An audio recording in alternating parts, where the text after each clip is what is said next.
Castaner, nique ta mère. Castaner, nique ta mère. Castaner, nique ta mère. Castaner, nique ta mère. Castaner, un enfant. La bataille ne se joue pas que dans la rue. Elle est aussi sémantique. Les mots ont leur importance. Ils servent à décrire une réalité, à légitimer l'action de son propre camp, à condamner la violence d'en face, à travers des slogans ou par médias interposés. Les manifestants, choqués par la mort de Zineb Redouane à Marseille des suites d'un tir de grenade le 2 décembre 2018, ou encore par celle de Steve, noyé à Nantes après une intervention des forces de l'ordre la nuit de la fête de la musique, crient dans les cortèges « Castaner, assassin ». Et le ministre de l'Intérieur, lui, n'a pas hésité à reprendre ce terme, assassin, pour qualifier les auteurs de l'incendie de la banque Tarnot, même si aucun mort n'a été déploré. Masqués pour la plupart, ils sont infiltrés en tête de cortège parmi les manifestants. 1 millier de militants radicaux venus en découdre avec des forces de l'ordre qui chargent pour les disperser. La stratégie habituelle du Black Bloc. Des petits groupes mobiles s'en prennent aux abribus, aux vitrines, aux banques. Des barricades sont dressées. Les manifestants, militants écologistes ou gilets jaunes, pris en étau entre les violences et les tirs de gaz lacrymogène. L'État détient le monopole de la violence légitime, rendant toutes les autres illégitimes. Les mots ne manquent pas pour disqualifier l'adversaire. Le gouvernement et les médias parlent de casseurs pour qualifier le Black Bloc. Mais celles et ceux qui cassent, justement, revendiquent le fait d'être avant tout des manifestants, d'exprimer une colère. Ceux qui leur sont solidaires n'hésitent pas à crier « Nous sommes tous des casseurs ». Une façon de rejeter l'opposition entre les gentils manifestants et le méchant Black Bloc. Quoi qu'il en soit, le terme fait bondir le sociologue Pierre Douillard-Lefebvre. C'est terrible, parce qu'on a tendance à appeler un casseur quelqu'un qui va juste faire un tag sur une banque, mais à pas appeler un casseur quelqu'un qui est armé, formé, qui va tirer dans le visage d'un manifestant ou même d'un passant avec une arme extrêmement précise. Donc là ça fait partie par exemple d'une bataille sémantique qu'on a perdue. Il faut vraiment arrêter d'utiliser ce terme casseur, ce qui vise vraiment à légitimer la répression. Alors sur la question de l'infiltration, c'est pareil. On a tendance à dire infiltrer ou même en marge des manifestations, alors qu'en réalité, il suffit de mettre les pieds dans une manif. C'est pour ça que les journalistes qui utilisent en marge sont très malhonnêtes. Il suffit de mettre les pieds dans une manif pour constater que aujourd'hui en France, il y a une révolte, il y a une colère, elle est légitime. Il y a des gens qui ne peuvent pas se déplacer, qui ne peuvent pas nourrir correctement leurs enfants, qui n'ont pas accès à des services publics de base. Donc oui, il y a une colère en fait. Et ça, celle-là, elle est légitime, elle n'est pas en marge en fait. Parler de violence en marge, c'est encore une reconstruction des faits a posteriori. Et c'est une façon de légitimer la violence bien réelle d'un État qui aujourd'hui ne tient plus que par la répression. Un gouvernement qui est illégitime à tous les niveaux en fait. Je pense que de toute façon, depuis l'affaire Benalla, Macron n'a absolument plus aucune légitimité en France. Et donc en fait, c'est un gouvernement qui ne tient plus que par la violence et la peur qu'il essaye d'exercer contre les personnes qui continuent malgré tout, à exprimer quelque chose de collectif dans la rue, sur les ronds-points, dans les quartiers, dans des fêtes, etc. On voit que systématiquement, les gouvernants construisent une catégorie qu'il serait acceptable de réprimer, de violenter. Donc il y a eu toute la catégorie jeunes de quartier, qui est une catégorie très floue, la catégorie racaille qui a été construite par Nicolas Sarkozy. Donc on voit qu'il y a tout un tas de mots qui visent à stigmatiser pour en préparer la répression. Aux abords des stades, il y a eu toute la catégorie hooligan, ultra, etc. qui a permis de déshumaniser aussi toute une partie des supporters. Et avec les gilets jaunes, on voit qu'il y a eu la construction de ces catégories parce qu'au début, le gouvernement a été dans une grande difficulté puisque les gilets jaunes ont réussi à faire passer l'idée qu'ils incarnaient le peuple. Ça a été vraiment, c'est quelque chose que les mouvements sociaux classiques n'arrivent pas à faire. Et il y a eu ce grand élan de soutien des gilets jaunes avec monsieur et madame tout le monde qui se retrouvaient en gilets jaunes face aux lignes policières. Et le gouvernement a dû construire à nouveau un scénario, un storytelling, en disant que c'était des factieux, des beaufs, des racistes, etc., etc. La répression physique s'accompagne toujours d'un discours politique et médiatique, et ça c'est très important de le souligner. Et on n'a pas le même discours sur les agriculteurs, sur les catégories qui, elles, ne sont pas réprimées. On n'aura jamais ce discours-là. Y a-t-il des violences plus acceptables que d'autres ? Des colères plus légitimes que d'autres ? Les manifestations d'agriculteurs donnent souvent lieu à des dégradations de mobilier urbain, des incendies, des affrontements avec les forces de l'ordre. Mais aucun n'est qualifié de casseur, d'ultra, et encore moins d'assassin. Tout au long de cette période, la violence était telle qu'il n'était pas possible de d'un seul coup dire on arrête les LBD, on désarme. Parce que dans quelle situation nous serions-nous mis ? La celle peut-être de ne plus pouvoir tenir telle préfecture qu'on voulait brûler. Moi j'ai été dans la préfecture au Puy-en-Velay. J'ai vu des agents qui ont failli mourir par la folie collective qui à un moment s'est installée. Donc c'était cela, le moment du pays où on en était. Il fallait quand même que l'ordre soit tenu. Il ne l'a pas été tenu d'une manière, si vous voulez, où il y a eu ce que j'appellerais des violences irréparables. Laurent Bonelli est sociologue, spécialiste des questions de sécurité à l'université Paris-Nanterre. Les mots, évidemment, sont importants. Et les mots sont importants, ne serait-ce que parce qu'ils participent de la construction de la réalité, qu'ils ne font pas que décrire. Bon, qualifier un manifestant de casseur ou de résistant à l'ordre libéral, vous voyez bien que ça, évidemment, ça n'emporte pas la même charge symbolique, bien entendu. Donc, pour une part, mais c'est relativement traditionnel, hein, on a, du côté du gouvernement, du côté des autorités, très souvent des formes de disqualification des manifestations.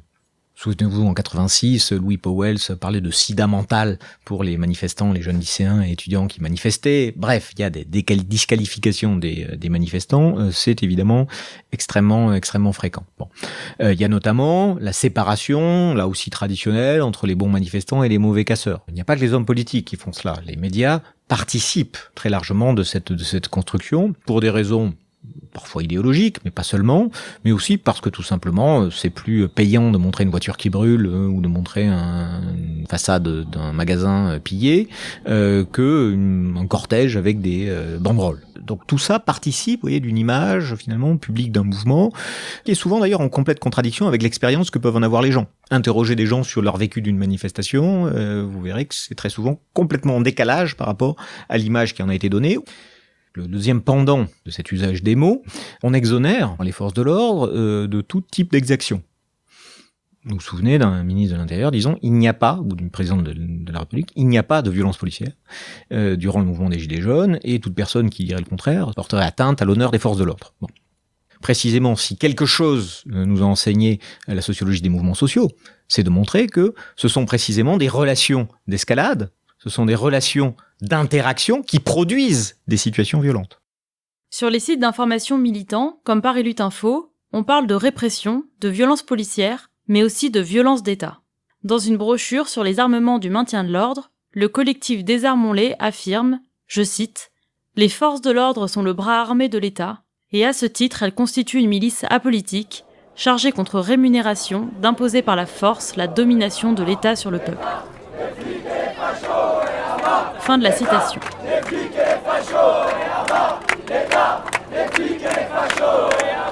Selon eux, la police maintient le peuple dans un état de soumission permanente, le vote donnant l'illusion du choix, alors qu'il ne sert qu'à valider le pouvoir et les décisions des élites.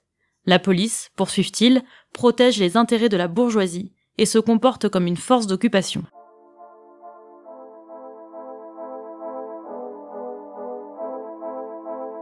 Du côté du gouvernement, on réfute le terme même de violence policière. Lors du grand débat national du 7 mars, Emmanuel Macron s'insurgeait contre les mots utilisés par une participante.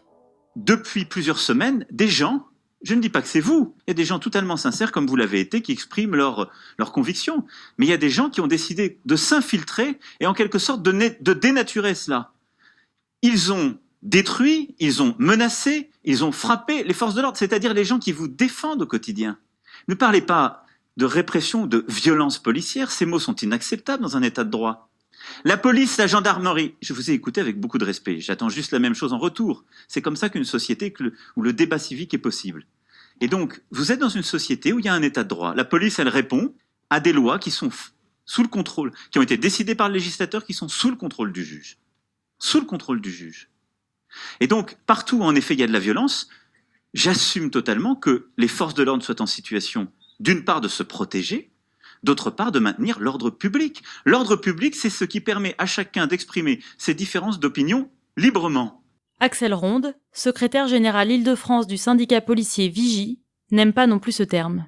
Alors déjà, le terme violence policière, pour moi, je peux pas l'entendre. Ça voudrait dire que les policiers ont agressé des gens gratuitement, ont commis des violences contre des gens. Non, les policiers sont dépositaires de l'autorité publique, hein, ils obéissent aux ordres, ils sont en unité constituée, hein, donc ils ont obéi aux ordres démocratiques finalement, puisque le préfet et enfin c'est le ministre hein, qui sont élus, enfin pas le préfet, mais au moins au niveau du ministre. Hein, ça permet forcément, comment dire, ça légitimise. Maintenant, oui, il y a eu des exactions commises par certains fonctionnaires de police, mais bon, c'est à minima. Quand on voit la violence dont a eu affaire nos collègues, faut quand même le rappeler, c'est quelque chose d'inédit.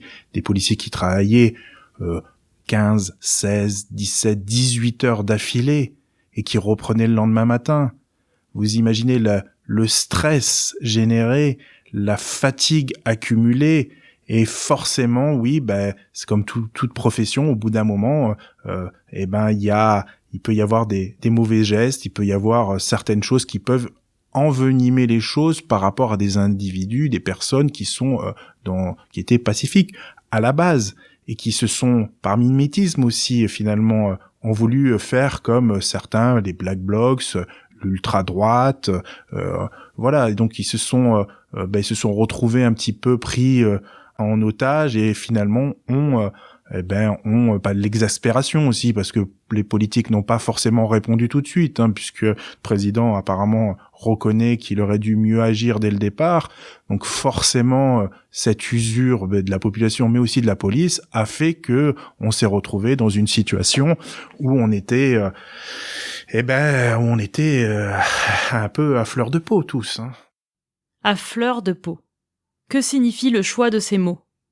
Pierre Douillard-Lefebvre. On est en train de hurler dans le désert quand il y a des gens qui perdent un œil, notamment dans les quartiers populaires, dans les manifs. On hurle ça depuis des années, personne ne nous écoute, et même c'est plutôt l'inverse. Sur fond d'antiterrorisme, la police avait tendance à être absolument exonérée de tout. Et il a fallu notamment le travail de personnes du milieu journalistique, David Dufresne qui a fait un super boulot, voilà. Et il a fallu que ça vienne de l'intérieur de cette machine journalistique pour que les médias commencent peut-être un petit peu à regarder ce qui se passait. Donc après la phase de déni, il y a eu la phase d'intérêt, on va dire, d'intérêt. Après, avec toujours un traitement très souvent biaisé, avec systématiquement une euphémisation des violences de la police, ou souvent dans les grands médias une façon de relativiser. Les policiers auraient riposté à quelque chose, comme s'il était légitime de jeter des explosifs parce qu'une canette avait atterri 10 mètres devant eux. Voilà. Donc il y a quand même systématiquement ce truc-là de faire comme si un manifestant qui lutte parce qu'il n'arrive pas à se nourrir ou à se déplacer était mis, et qui se révolte avec ses moyens, était mis sur le même plan qu'un policier qui arrache un œil d'un manifestant. Voilà. Là, on est quand même encore là-dedans. Donc ce traitement, moi, je le dénonce. Pour autant, on n'est pas dans l'invisibilisation totale qui existait depuis la distribution des flashballs et même avant, on va dire. Et qu'est-ce que tu penses du fait que ces armes soient qualifiées d'armes non létales ou à létalité réduite ? Alors oui, il y a toujours un jeu sémantique très important justement sur toutes ces questions-là. Sur toutes les grenades et les LBD, il y a eu sublétal, létalité atténuée, létalité réduite, il y a tout ça. On sait tous que c'est tout à fait faux, pour la simple et bonne raison que les LBD et les flashballs ont tué 2 personnes ces dernières années en France.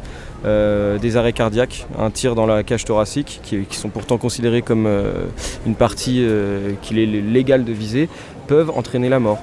Il peut y avoir, on a eu à Nantes quelqu'un qui a eu la rate fracturée par un tir de LBD qui a failli mourir.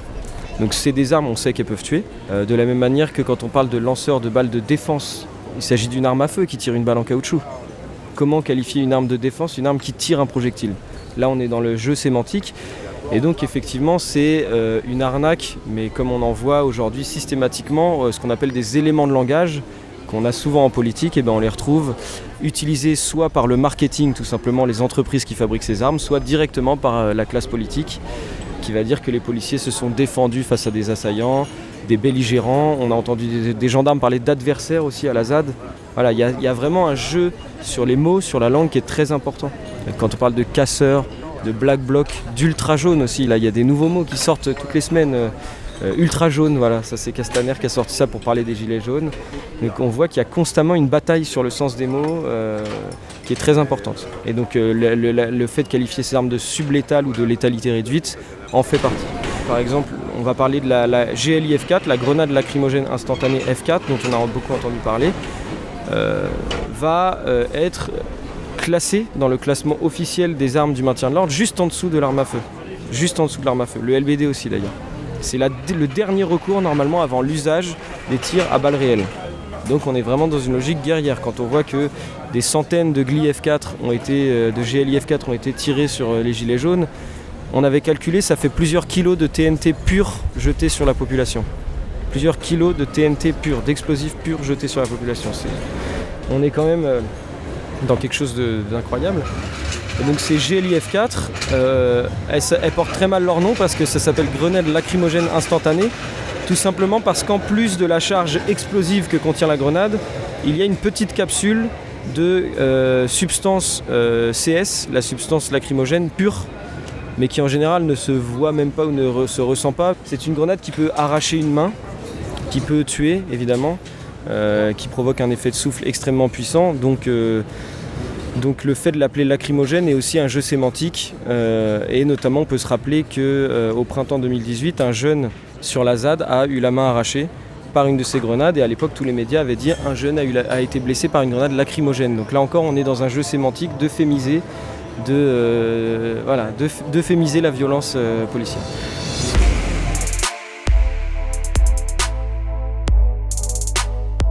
Ce n'est pas uniquement avec des mots qu'on règle ses comptes après la manifestation. Ça se passe aussi dans les commissariats et les tribunaux. À ce jeu-là, manifestants et policiers sont-ils traités de la même façon ? C'est ce qu'on verra dans le prochain épisode. Vous venez d'écouter le 5e épisode du podcast Les Forces du Désordre, un documentaire de Samia Basile produit par Slate.fr. N'hésitez pas à vous abonner sur votre plateforme d'écoute préférée, à laisser un commentaire et à le partager sur les réseaux sociaux. Tous les épisodes sont à retrouver sur Slate.fr.